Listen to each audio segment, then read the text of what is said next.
وہ شیعہ ہیں اور ہم سنی ہیں. بیٹا ہم سے مسلمان ہیں, یہ والا نیریٹو پوری امت میں پھیلایا گیا. وائی شیعہ اور سنی کو ڈیوائڈ رکھو, کبھی ساتھ نہ ملے, اور divide and role.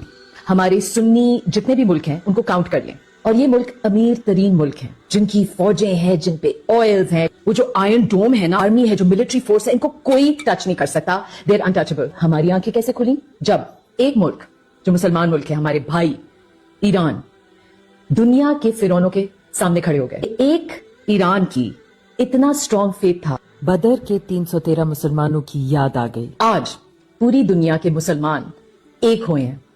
Shia, Sunni, Deoband, Barelvi, nobody cares anymore. Because ہم نے دیکھا کہ اللہ تعالیٰ کس طرح مدد کرتا ہے جب مسلمانوں کا وہ فیتھ ہو جو ہم نے ایران میں دیکھا ہے. پوری دنیا میں سنی مسلمان اب کربلا کو اسٹڈی کر رہے ہیں, اب اہل بیت کو اسٹڈی کر رہے ہیں. We should all be thanking Iran, کیونکہ ہمارا ایمان تازہ کیا انہوں نے. اس وقت میں ریکویسٹ کروں گی سب پاکستانیوں کو, don't let anyone divide you. We are all one امت. ہمیں اللہ تعالیٰ نے موقع دیا ہے to stand on the right side of history. پوری دنیا گھٹنے ٹیک گئی ہے ان کے سامنے. دس از شیئر ایمان. I have to do one trend.